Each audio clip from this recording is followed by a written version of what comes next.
Despite possessing a $4 billion fortune, Arthur was learning the hard way that extreme wealth only buys paranoid security contracts, imposing iron gates and entirely new headaches, not actual peace.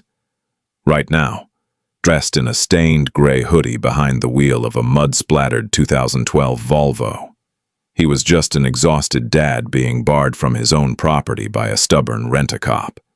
In just 5 minutes, an otherwise ordinary Tuesday afternoon had devolved into a harsh lesson about power, consequence, and the breaking point of a single father's patience.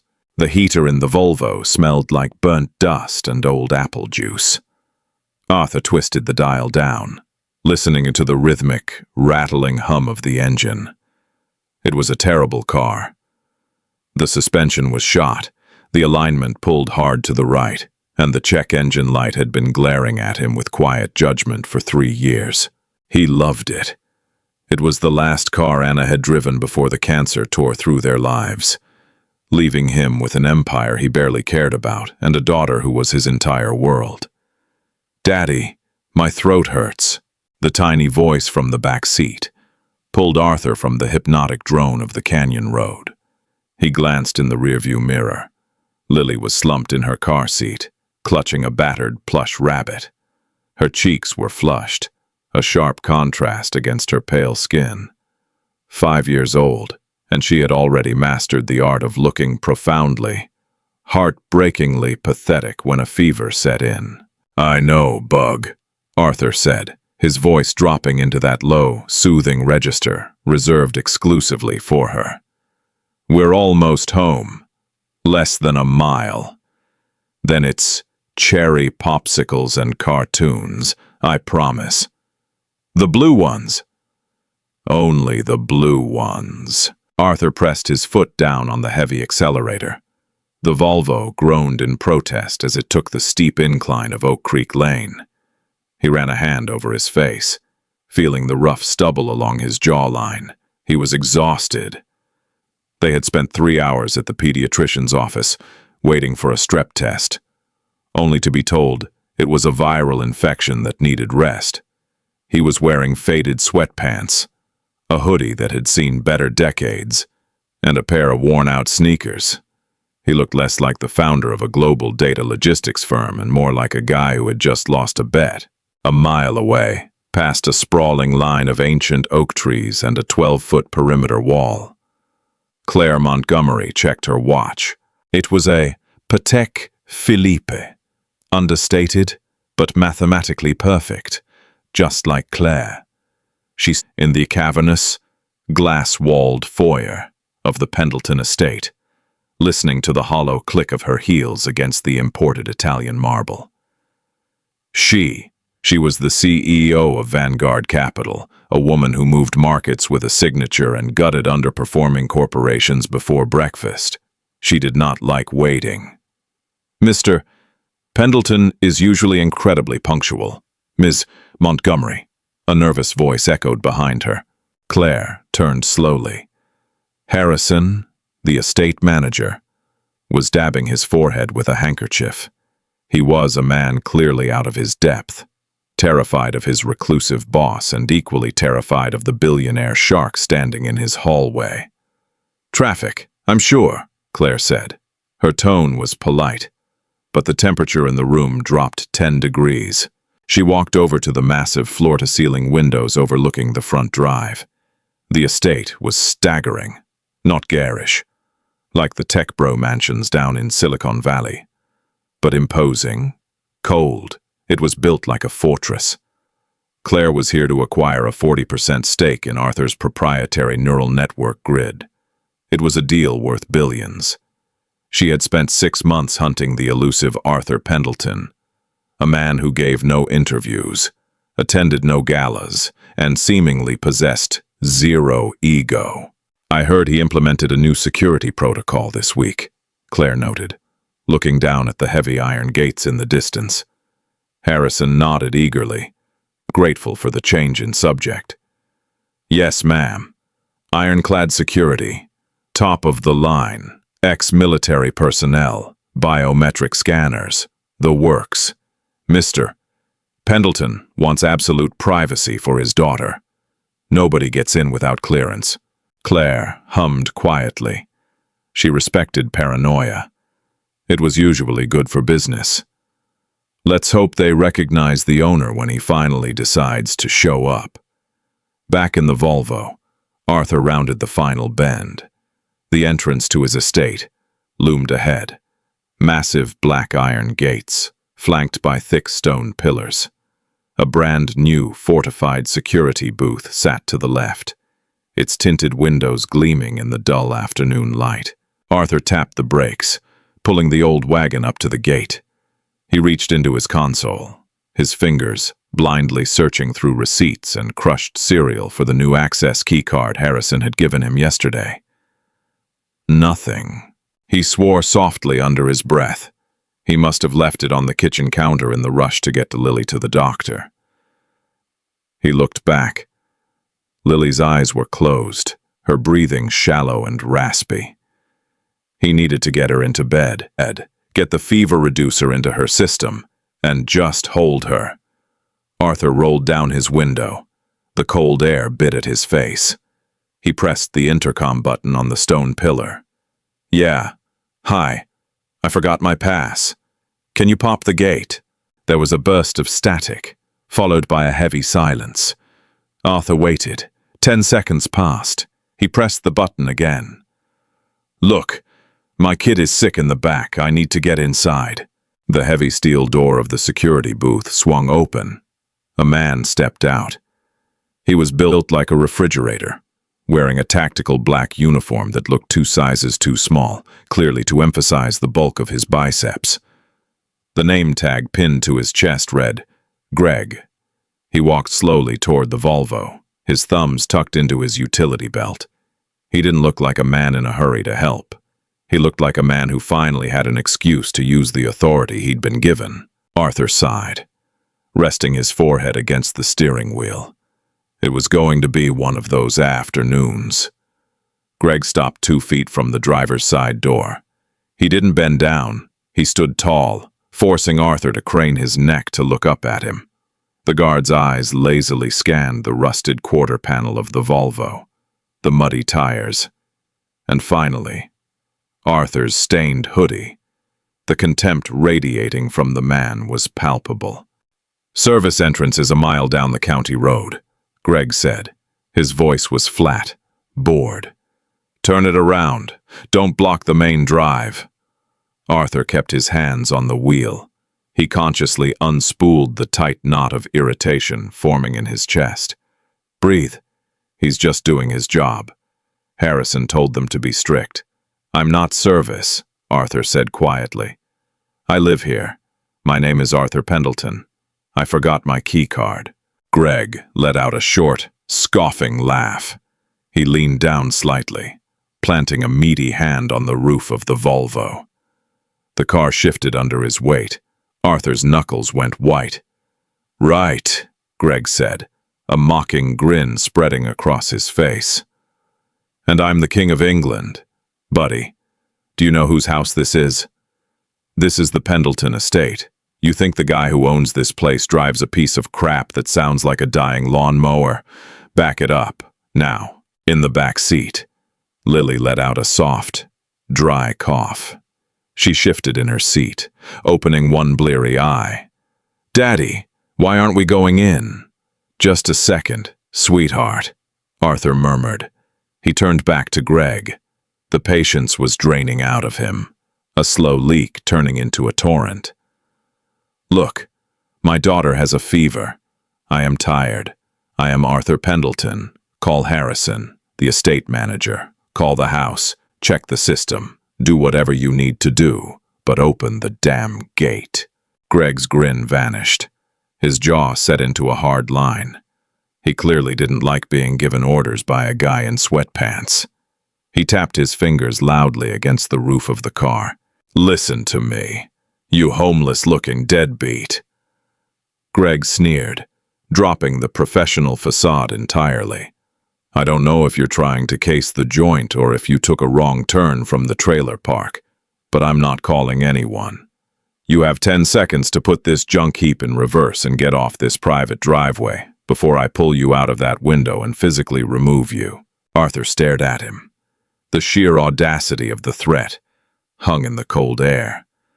Arthur had spent the last decade in boardrooms with the most cutthroat, vicious corporate predators on Earth. He had dismantled monopolies. He had bankrupted rivals who tried to hostile take over his firm. He knew intimidation. This rent-a-cop wasn't intimidating. He was a nuisance. And he was standing between a father and a sick child. "Remove your hand from my car," Arthur said. His voice didn't rise. It didn't waver. It dropped an octave, turning flat and absolute. It was the voice of a man who commanded an empire. Greg blinked, momentarily thrown off by the sudden shift in demeanor. But his ego quickly recovered. He slapped the roof of the car hard. Bang! Lily jumped in the back seat, letting out a sharp, frightened cry. Arthur's eyes went dark. The thin thread of his patience snapped, severing completely. "You're scaring my kid," Arthur said, unbuckling his seatbelt. "I'm going to do a lot worse than that if you don't move." Greg barked, stepping back and resting his hand on the baton at his belt. "This is your last warning." Inside the mansion, Claire watched the scene through the massive windows. The distance was too far to hear the words, but the body language was screaming. The guard leaning over the old car, the aggressive slap on the roof. "Harrison," Claire said, her voice slicing through the quiet foyer. Harrison hurried over. "Yes, Ms. Montgomery? Is there a situation at the gate?" She pointed a perfectly manicured finger toward the glass. Harrison squinted. His face drained of all color in a matter of seconds. "Oh, dear God." "Who is in the car?" Claire asked, her eyes narrowing as she watched the driver's side door open. Harrison didn't answer. He was already running. He bolted toward the heavy mahogany front doors, nearly tripping over the threshold as he sprinted out onto the stone driveway. Claire watched him go, intrigued. She slowly buttoned her tailored blazer and followed at a measured, elegant pace.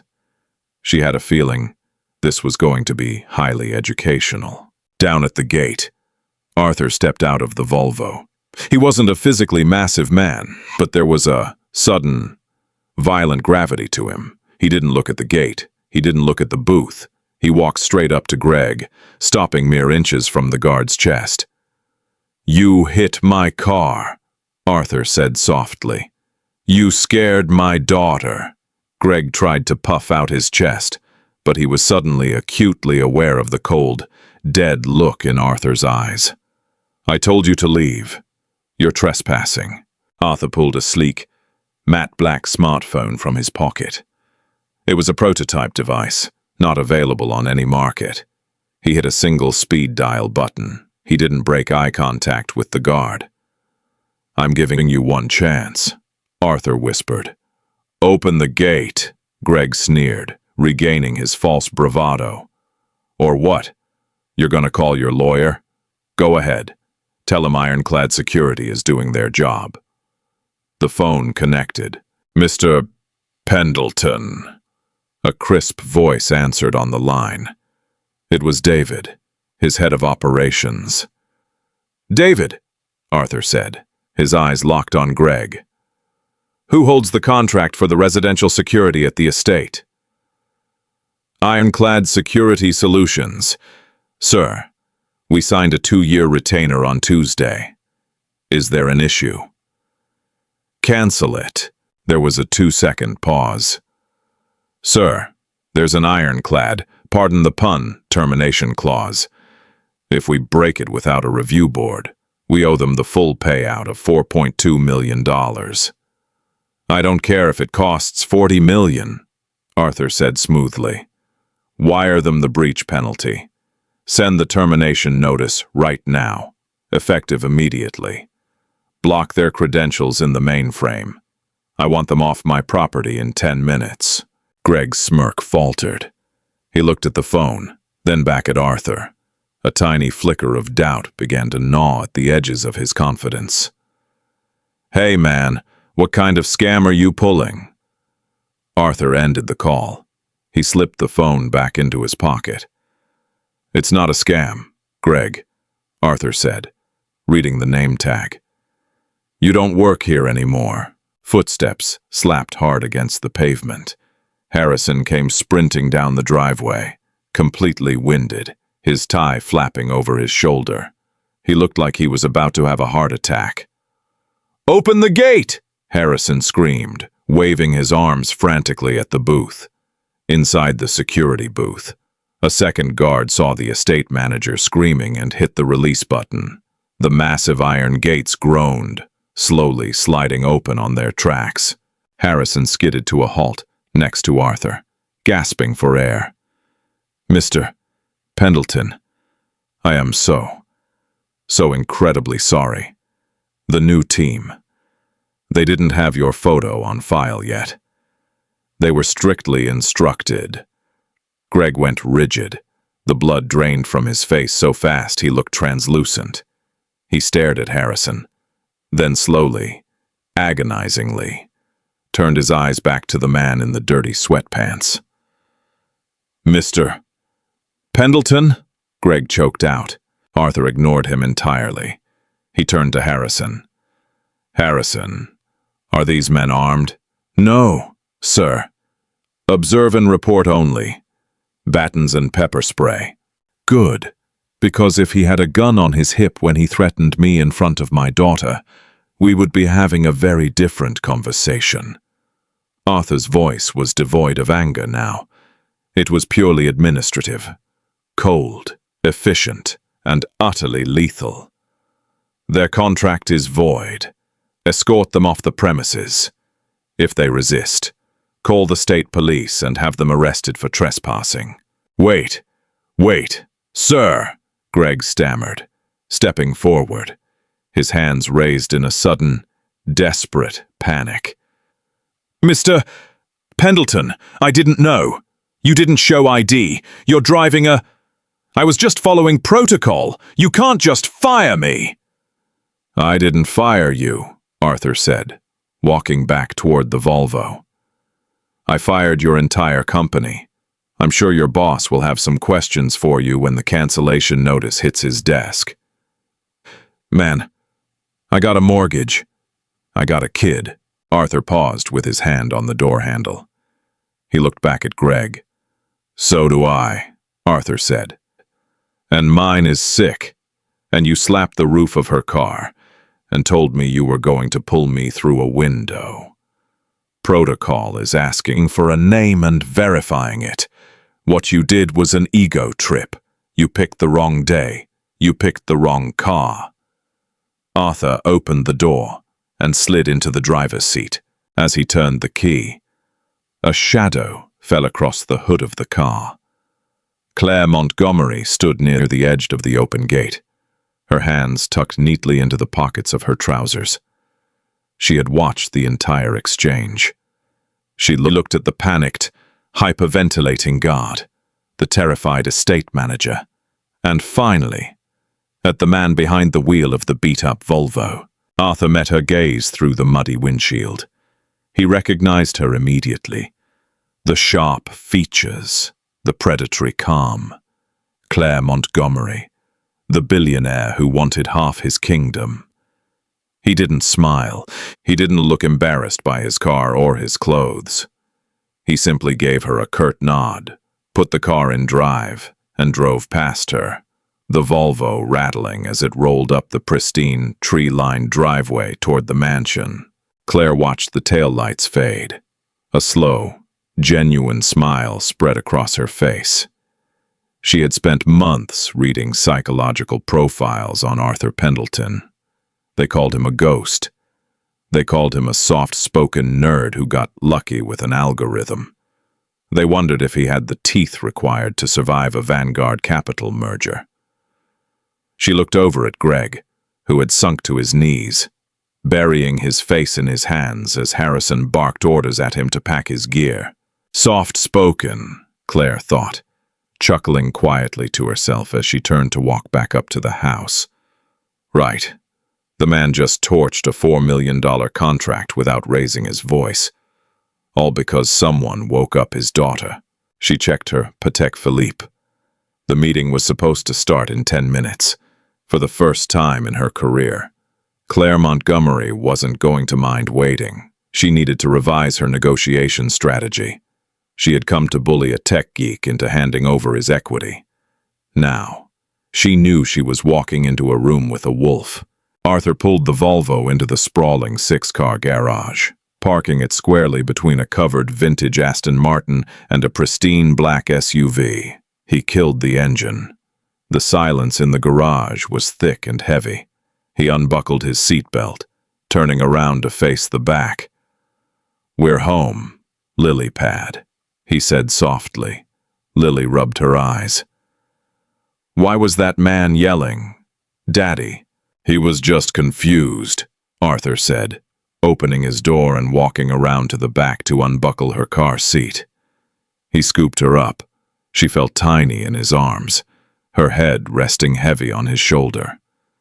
"But he went home, and we're going inside to get those blue popsicles." He carried her through the interior access door, the heavy steel latch clicking securely shut behind him. He walked through the kitchen, a massive expanse of stainless steel and quartz, completely bypassing the frantic cleaning staff who bowed their heads as he passed. He took the grand staircase, 2 steps at a time, holding Lily tight.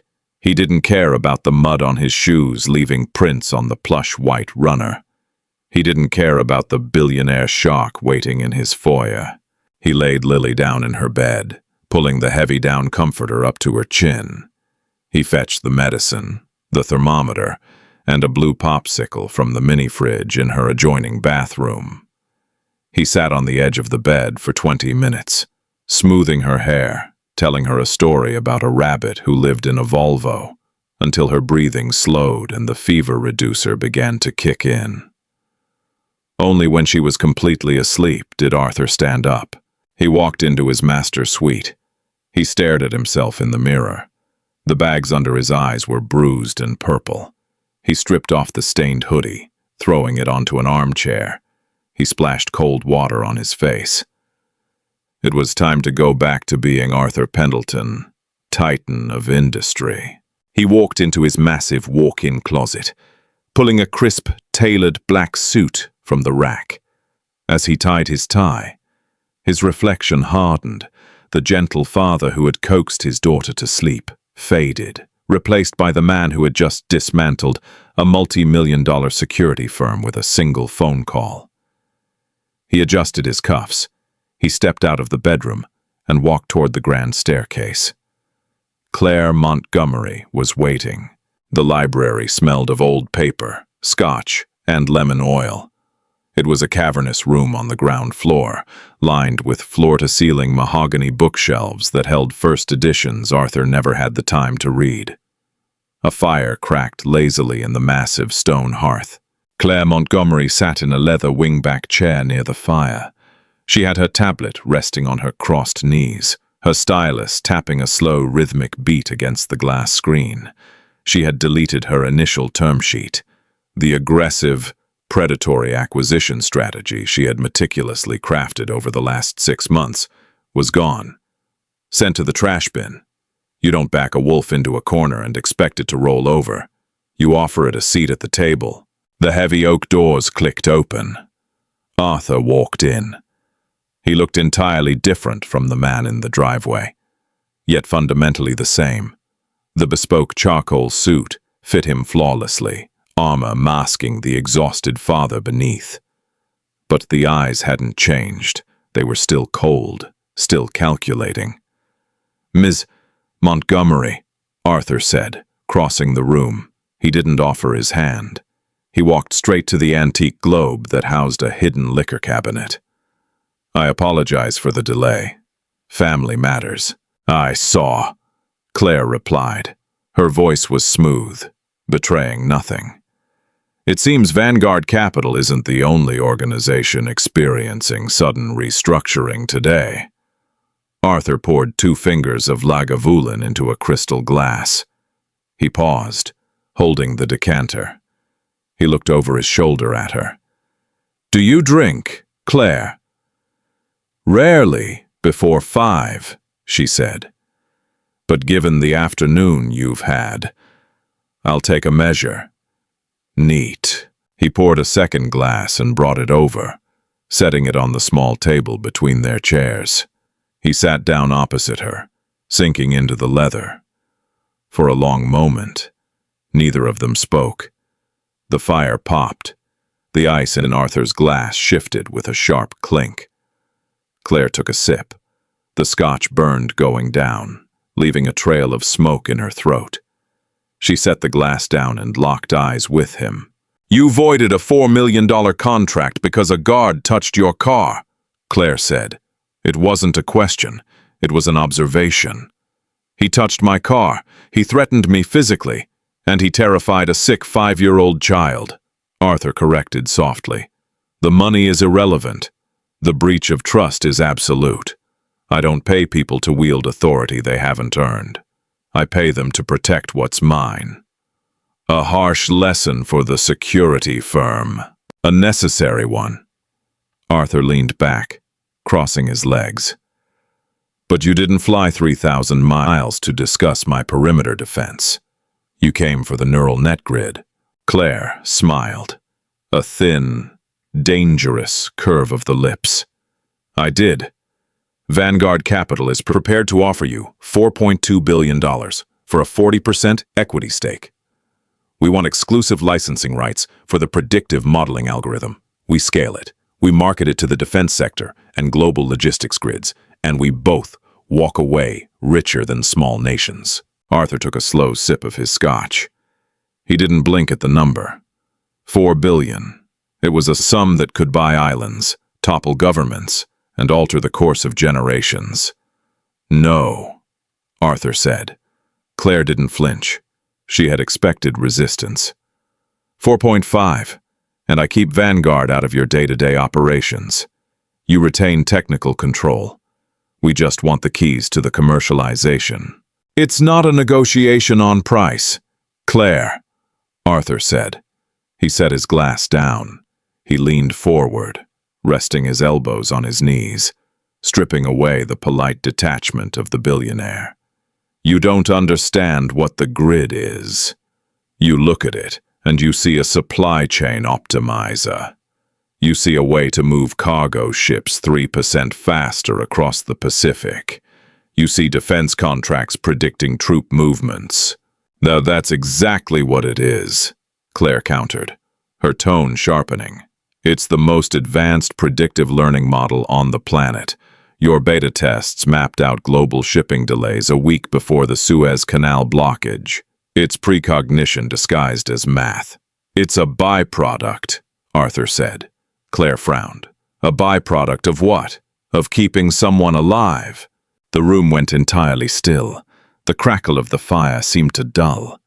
Claire looked at Arthur, really looked at him, and saw the jagged edges of a grief he kept locked behind iron gates and $4 million security contracts. "My wife, Anna," Arthur began, his voice dropping into a flat, clinical register. It was the only way he could talk about it without fracturing. "She was diagnosed with a highly aggressive neuroendocrine tumor 4 years ago. The doctors were reactive. They treated symptoms as they appeared. A fever spiked. They gave antibiotics. Tumors grew. They radiated. They were always 2 steps behind the cancer." He stood up and walked toward the massive window overlooking the back gardens. The sky was turning a bruised purple as the afternoon bled into dusk. "I have unlimited resources," Arthur said to the glass. "I bought the best oncologists. I built a private lab. And I realize the medical industry is fundamentally flawed. It looks backward. So, I wrote an algorithm. I fed it Anna's daily vitals, cellular degradation rates, blood oxygen, genetic markers, millions of data points a day. I wanted a machine that could predict what the cancer would do before the cancer even knew it was going to do it. Claire sat in silence. The scotch sat forgotten on the table. The ruthless, cynical corporate raider within her was suddenly confronted with a stark, brutal reality. She dealt in hostile takeovers. She dealt in margins. She didn't deal in this. "Did it work?" she asked quietly. "Yes," Arthur said. He turned around to face her. "It worked perfectly. It mapped the cellular mutation pathways with a 99% accuracy rate. It told the doctors exactly where the tumors would metastasize 3 weeks before they showed up on a PET scan." "Then why?" Claire trailed off, not wanting to cross a line she couldn't retreat from. "Because knowing the future doesn't mean you can change it," Arthur said brutally. "The algorithm told us she was going to die. It gave us the exact day her organs would fail. And it was right. To the hour." He walked back to his chair and sat down heavily. "The logistics model you want to buy," Arthur continued. "The one mapping global supply chains.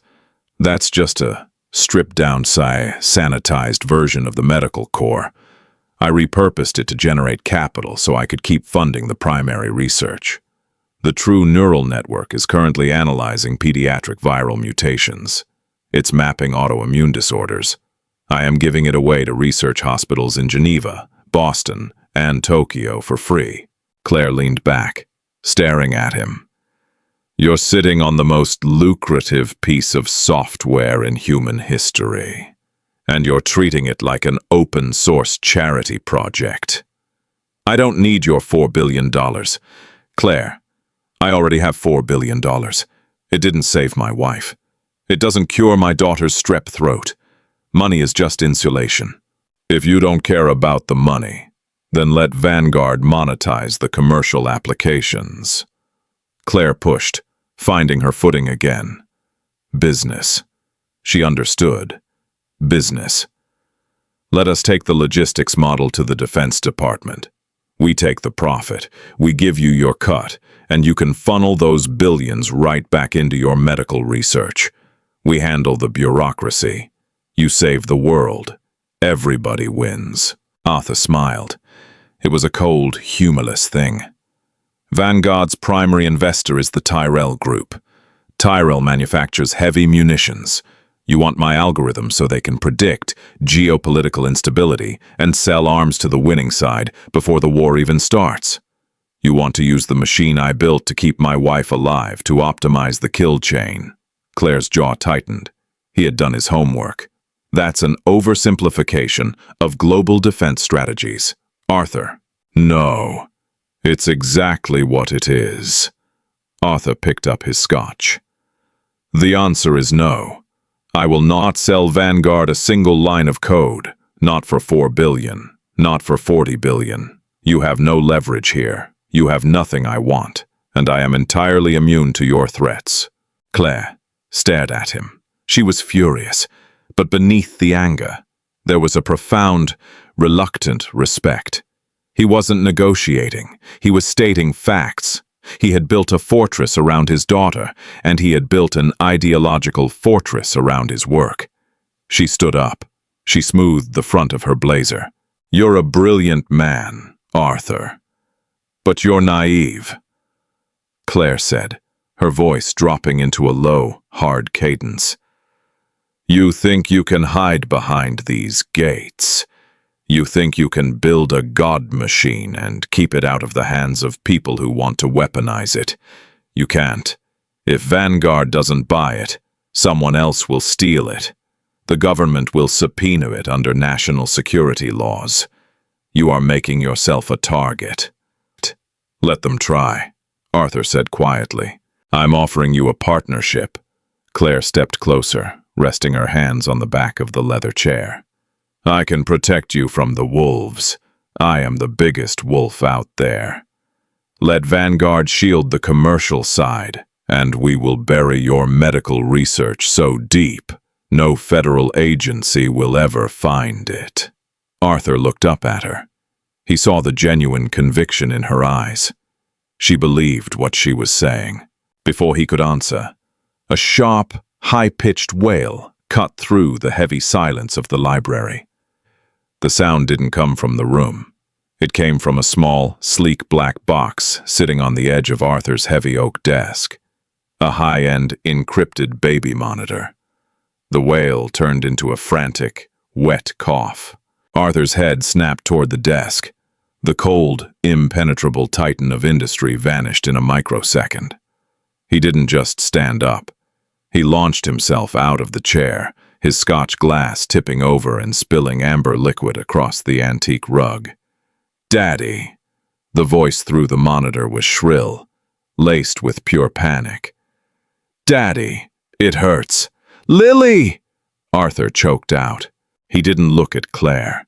He didn't excuse himself. He sprinted for the heavy oak doors, throwing them open with enough force that one slammed backward into the wall, cracking the plaster. The sound echoed down the massive marble hallway. Claire was left standing alone in the library. She looked at the spilled scotch seeping into the wool rug. She looked at the open door. For a woman who controlled a global financial empire, she suddenly felt entirely irrelevant. She slowly picked up her tablet. She didn't leave. Something rooted her to the spot. A morbid curiosity, or perhaps a sudden, stark realization of her own hollow existence.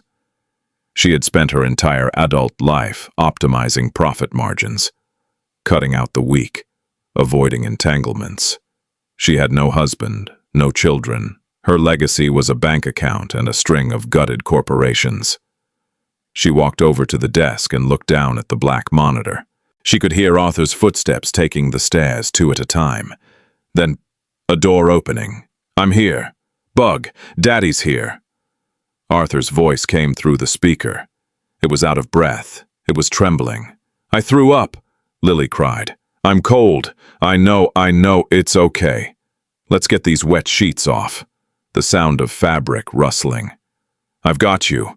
I'm right here." Claire stood in the silent, imposing library of the billionaire's mansion, listening to a man worth $4 billion coax a terrified 5-year-old through a fever spike. "My tummy hurts," Lily whimpered. "I know, baby. The fever reducer is wearing off. We're going to take a cool bath. Just you and me. Like a submarine ride, okay? With the blue boat. With the blue boat." Claire reached out and pressed the mute button on the monitor. The silence crashed back into the room, heavy and suffocating. She walked back to her leather chair and sat down. She looked at the fire. 30 minutes passed. The sky outside went entirely black. The perimeter lights of the estate snapped on, casting long, harsh shadows across the manicured lawns. Claire didn't move. She waited. Finally, the floorboards in the hall creaked. Arthur walked back into the library. He had stripped off the bespoke suit jacket. His tie was gone. The top 3 buttons of his crisp white shirt were undone, and the sleeves were rolled up past his elbows. The right sleeve was damp. There was a faint smear of baby toothpaste on his collar. He looked utterly exhausted. He walked over to the spilled scotch, looked at it for a second, and then nudged the glass upright with the toe of his shoe. He walked to the liquor cabinet, poured a fresh glass, and downed it in one fluid motion. He turned to face Claire. He looked surprised to see her still sitting there. "She spiked a fever of 103, Arthur said, his voice hoarse. "I put her in the bath, brought it down to 100. She's asleep again. The nanny is sitting with her." Claire didn't offer empty platitudes. She didn't say, "I'm sorry." She looked at the damp shirt, the exhaustion in his eyes, and the absolute lack of pretense left in the man standing before her. "You were right," Claire said softly. Arthur leaned against the heavy wooden desk. "About what?" "Money is just insulation," Claire set her tablet down on the table. You have $4 billion, and you just spent the last half hour terrified out of your mind in a bathtub holding a blue plastic boat. Arthur looked down at his hands. Yeah, something like that. Vanguard won't pursue the acquisition, Claire said. The words tasted strange in her mouth. She had never surrendered a target in her life. I will inform my board that the technology is too heavily entangled in proprietary medical patents to be viable for defense contracting. I'll kill the deal. Arthur looked up. His eyes narrowed slightly, searching her face for the trap. Why? Because you were right about something else, too. Claire stood up, buttoning her blazer. I am the biggest wolf out there. And if I back off, the rest of the pack will assume the meat is tainted. They'll leave you alone, at least for a while. Arthur stared at her. The silence stretched between them, no longer fraught with the tension of a negotiation, but settled into something resembling mutual understanding. What did you want in return? Arthur asked. He knew her kind. Nothing was free. Claire walked toward the door. She stopped at the threshold, looking back at the man who had built a fortress to protect a little girl. When the medical algorithm is finished, Claire said, her voice dropping to a quiet, level tone. When you figure out how to predict the mutations, when you cure whatever it is you're trying to cure. Yes? Just remember who gave you the time to finish it. Claire didn't wait for an answer. She turned and walked out of the library. Arthur listened to the sharp, even click of her heels echoing down the marble hallway, followed by the heavy thud of the front doors closing. He stood alone in the library for a long time. He looked at the glowing embers in the fireplace.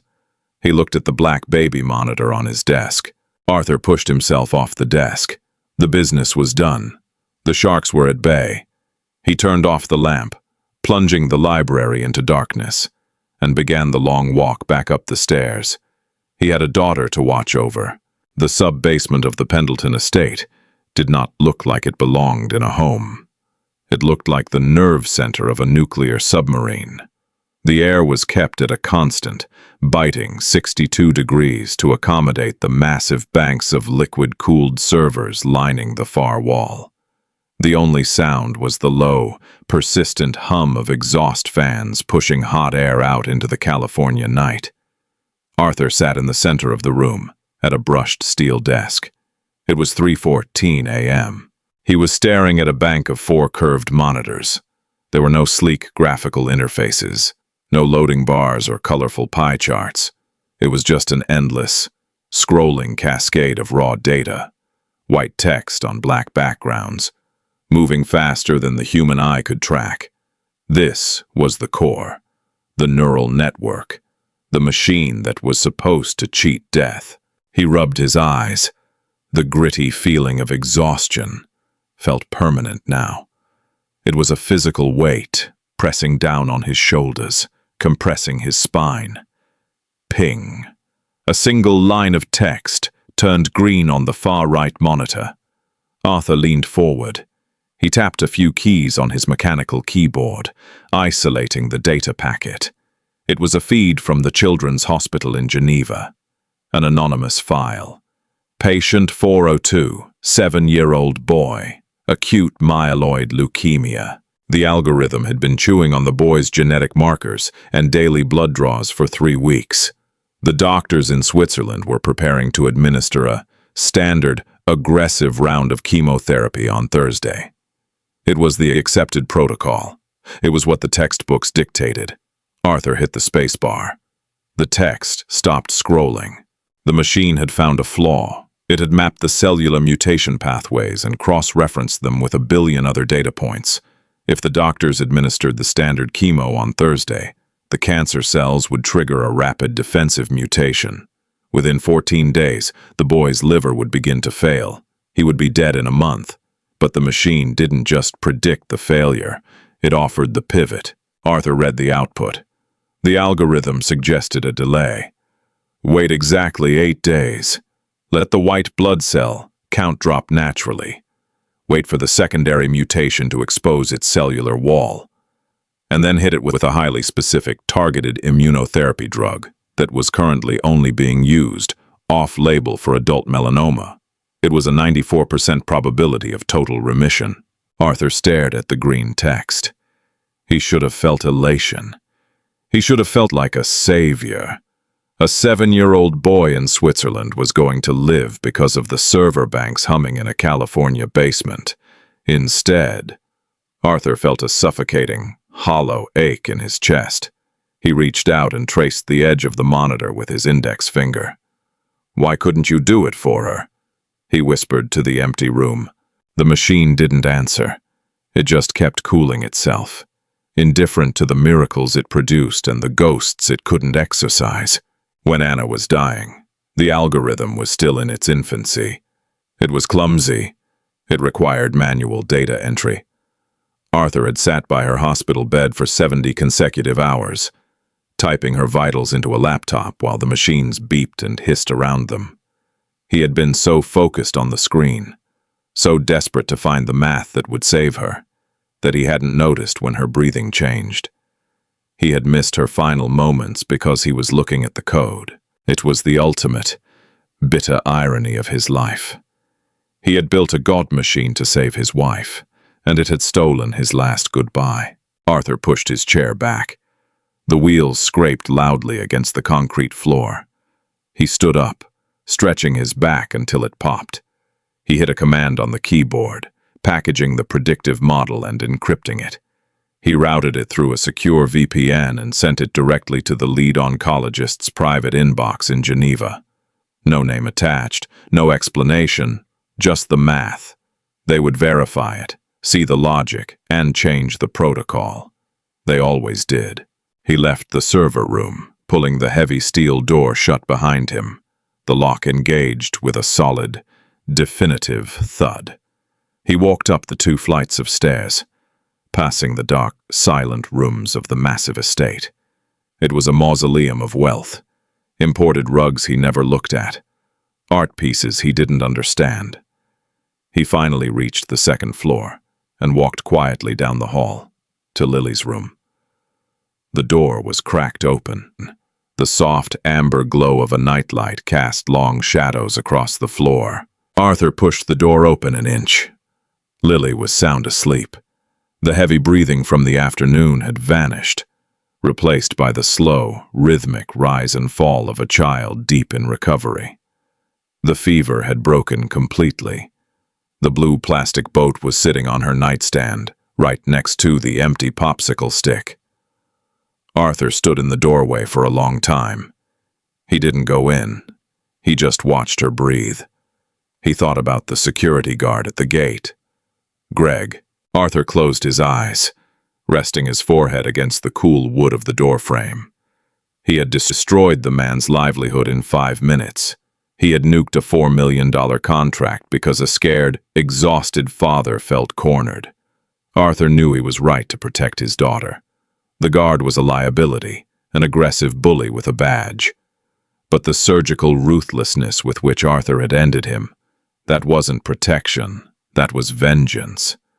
That was a man who couldn't control his wife's cancer, taking out his impotence on the first available target. "I'm sorry, Anna," Arthur whispered into the dark. "I'm trying. I really am." He quietly pulled the door shut and walked toward his own bedroom. He needed to sleep. Tomorrow, the sun would come up, the world would keep spinning, and he would still be a single father trying to figure out how to raise a daughter in a fortress, 3,000 miles away. The sun was already up over Manhattan. The boardroom of Vanguard Capital was perched on the 68th floor of a glass tower in Midtown. It smelled of ozone, expensive coffee, and impending violence. The rain lashed against the floor-to-ceiling windows, distorting the skyline into a gray, smeary blur. Claire Montgomery sat at the head of a massive, polished obsidian table. She was wearing a stark white suit, sharp and unyielding, She didn't look like a woman who had just walked away from the most lucrative tech acquisition of the decade. She looked exactly like what she was, the apex predator of the room. There were 12 people seated around the table. The board of directors. Older men, mostly. Men who measured their worth in quarterly dividends and golf handicaps. They were not happy. You killed the deal. Richard Sterling, the chairman of the board, leaned forward. His face was flushed, a vein pulsing visibly at his temple. He tossed a thick, leather-bound portfolio onto the center of the table. It slid across the obsidian surface and stopped inches from Claire's hands. 6 months of negotiations. Claire, Richard said, his voice a low, dangerous rumble. Tens of millions in legal fees. We had the Tyrrell Group ready to underwrite the entire acquisition. And you fly to California, spend 20 minutes in a room with the guy, and walk away. You didn't even submit a counteroffer. Claire didn't look at the portfolio. She picked up her coffee cup, took a slow sip, and set it down. The ceramic clicked sharply against the glass coaster. The underlying code is inextricably linked to proprietary medical algorithms, Claire said. Her voice was perfectly level.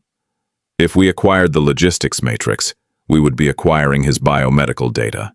The FDA, the CDC, and the European Medicines Agency would have jurisdictional oversight on our entire corporate structure.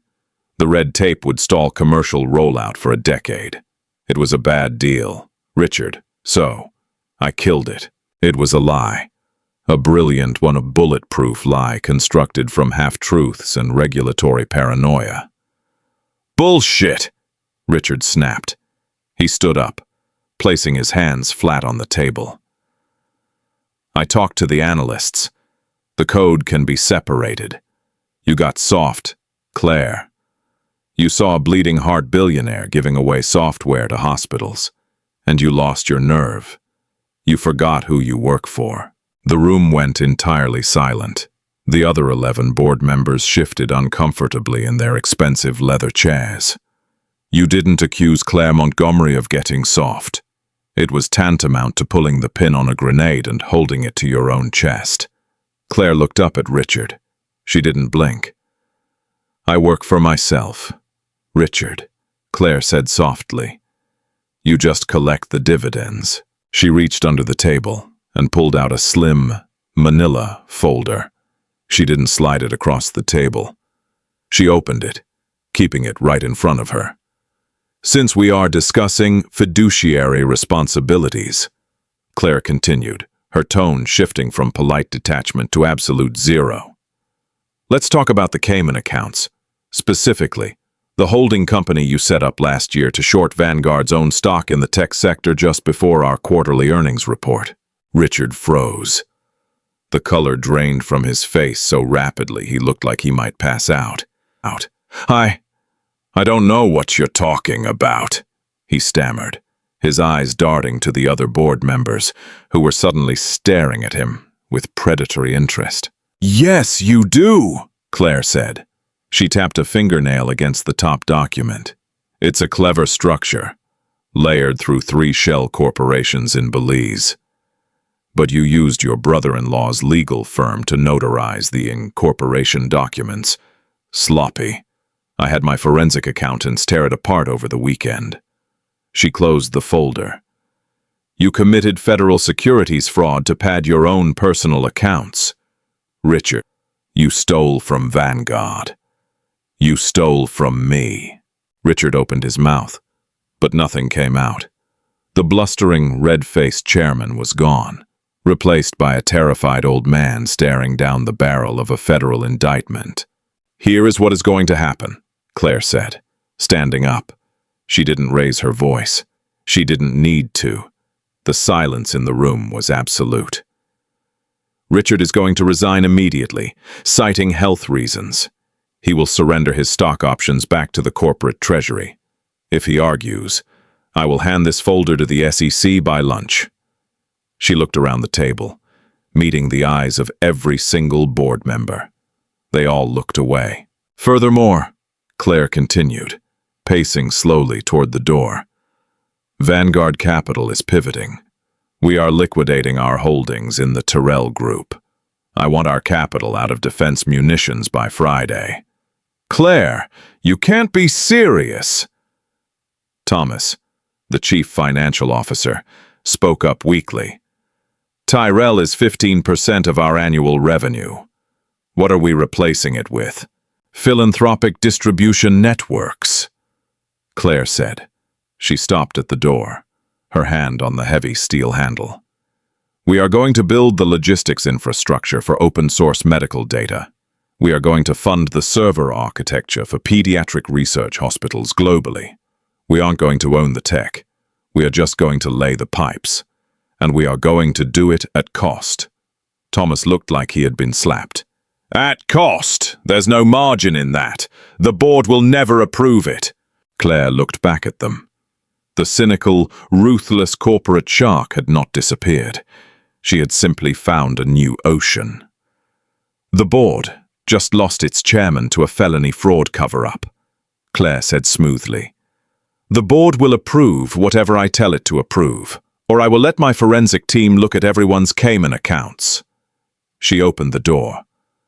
Have the resignation paperwork on my desk in an hour. Richard, enjoy your retirement. Claire walked out, the heavy glass door sealing behind her, cutting off the frantic, panicked whispers erupting in the boardroom. She walked down the plush-carpeted hallway to her corner office. She bypassed her assistant, went inside, and locked the door. She walked over to the massive window looking out over the rain-slicked city. She let out a long, slow breath. Her hands were shaking slightly, not from fear, but from the sheer, unadulterated adrenaline of burning the ships. She had just blown a billion-dollar hole in Vanguard's revenue stream. She walked to her desk, picked up her secure phone, and dialed a number. It rang twice. Pendleton. The flat, exhausted voice answered. Arthur. It's Claire Montgomery. There was a pause on the line. I thought we concluded our business. Claire. We did, Claire said, looking out at the city. Vanguard is officially off the logistics grid, but I have a new proposition for you. I told you. I'm not selling. I don't want to buy, Claire interrupted. She leaned against the glass. I want to work for you. Silence. Explain, Arthur said. You're a brilliant coder, Arthur, but you're a terrible administrator. You're sitting in a basement emailing encrypted files to hospitals like a rogue hacker. You have no distribution network. You have no legal shield. If one hospital misinterprets your algorithm and a patient dies, you will be sued into oblivion, and the FDA will shut down your servers permanently. Arthur didn't argue. He knew she was right. I just gutted my own board of directors, Claire continued. I freed up a massive infrastructure apparatus. Vanguard will set up a non-profit shell corporation. We will handle the legal liability, the server distribution, the data encryption, and the red tape.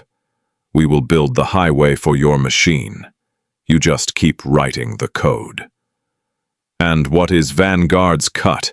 Arthur asked. The cynicism was heavy in his voice. 0, Claire said. We take the tax write-off for the operational costs. I retain my position as CEO. But the tech remains yours, free and clear. Arthur was silent for a long time. Claire could hear the faint sound of a child laughing in the background of the call. Why are you doing this, Claire? Arthur asked quietly. Claire looked at her reflection in the dark glass. She saw the tailored suit, the perfect hair, the utter lack of warmth. Because I've spent 20 years tearing things down, Claire said. I want to see what happens when I help build something that actually matters. It took 3 weeks.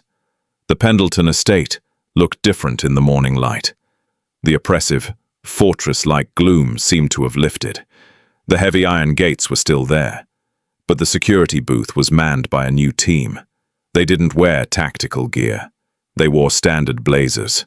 They smiled. They checked IDs with quiet, polite efficiency. Arthur was in the kitchen. It was a disaster. There was flour on the pristine quartz island. A puddle of milk was slowly making its way toward the edge of the counter. The smell of slightly burnt butter filled the air. "Flip it now, Daddy!" Lily yelled, bouncing on her stool. She was wearing mismatched pajamas and a pair of oversized sunglasses she had found in a drawer.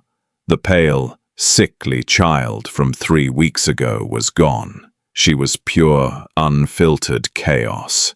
Arthur slid the spatula under the misshapen lump of batter and flipped it. It landed with a wet smack, splattering batter onto his gray t-shirt. "Nailed it," Arthur said deadpan. Lily giggled, throwing a blueberry at him. It bounced off his chest and rolled across the floor. The kitchen door swung open. David, Arthur's head of operations, walked in. He looked at the flour, the milk, and the billionaire covered in pancake batter. He didn't blink. He was used to it by now. "Morning, boss," David said, setting a thick stack of legal documents on the clear corner of the island. "Morning, David," Arthur said, sliding the burnt pancake onto a plate and handing it to Lily. "Tell me we're done." "We're done," David confirmed, tapping the documents. "The Vanguard non-profit shell is fully operational. Claire Montgomery's team moved faster than anything I've ever seen. They have legal agreements signed with 72 research hospitals across 14 countries. The servers are securely linked. The liability waivers are ironclad. The algorithm is officially out of your basement and into the world." Arthur stared at the stack of papers. The immense weight that he had been carrying for 4 years, the desperate, manic need to fix the world from his basement, suddenly shifted. He didn't have to carry it alone anymore. "Did she leave any back doors in the contracts?" Arthur asked, a lingering trace of paranoia surfacing. David shook his head. "None. I had 3 independent law firms review it. She gave you exactly what she promised. A bulletproof distribution network at 0 cost. It's almost frightening how efficient she is." "Sharks usually are," Arthur murmured. He picked up a pen, wiped a smudge of flour off his hand, and signed the top page. It was done. The ghost in the machine was finally free to do its work. Arthur had built it. Claire was driving it. Anna's legacy wasn't going to be a tragedy. It was going to be a shield for thousands of other families. "Daddy, I need syrup." Arthur looked down. Lily was holding her plate up, the burnt pancake looking tragic and lonely. "Right, syrup," Arthur said. He tossed the pen onto the counter. He looked at David. "Take the rest of the day off. David, take the weekend." David looked surprised. "Sir, the quarterly reports." "They can wait," Arthur said. He scooped Lily off the stool, holding her on his hip. "I'm going out." 10 minutes later, the heavy wooden doors of the 6-car garage opened. Arthur walked past the covered vintage Aston Martin. He walked past the pristine black SUV. He walked straight to the mud-splattered 2012 Volvo. He buckled Lily into her car seat.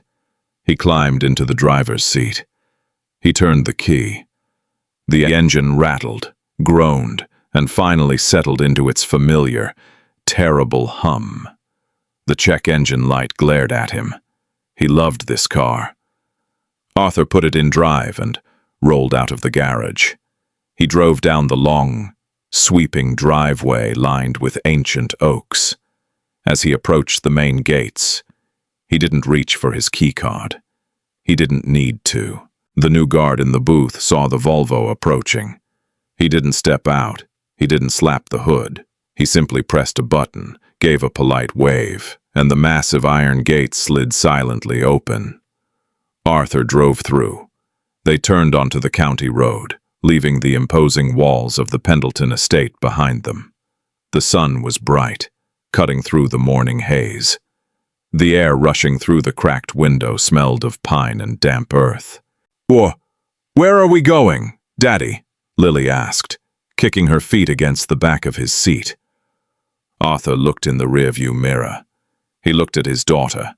Her eyes were bright. Her cheeks were flush with life, not fever. He thought about the basement. He thought about the code scrolling endlessly on the black screens. He thought about the $4 billion sitting in accounts he never checked. None of it mattered. The insulation was gone. "We're going to the park," Arthur said, a genuine, easy smile breaking across his face for the first time in years. And then, "We're going to the grocery store. We need to buy more blue popsicles. Can we get the red ones too?" Arthur merged onto the highway. The old Volvo picked up speed, the suspension rattling as it hit a pothole. "Only the blue ones. Bug," Arthur said, turning up the radio. "Only the blue ones." They drove away from the fortress, joining the stream of traffic. Just another tired dad and his kid, finally learning how to live in the world again. Sometimes the most ruthless thing a man can do is put down his armor. Arthur didn't just break a corporate machine. He built a new one, forced a Wall Street shark to steer it, and finally drove away from his own haunted fortress. Real power isn't a heavily armed security detail or a massive bank account. It's a battered Volvo, a blue popsicle, and the quiet courage to actually live again. If this story of grief, power, and redemption hit home, drop a like and subscribe to the channel. Share this video with someone who knows that the fiercest battles are always fought for the people we love.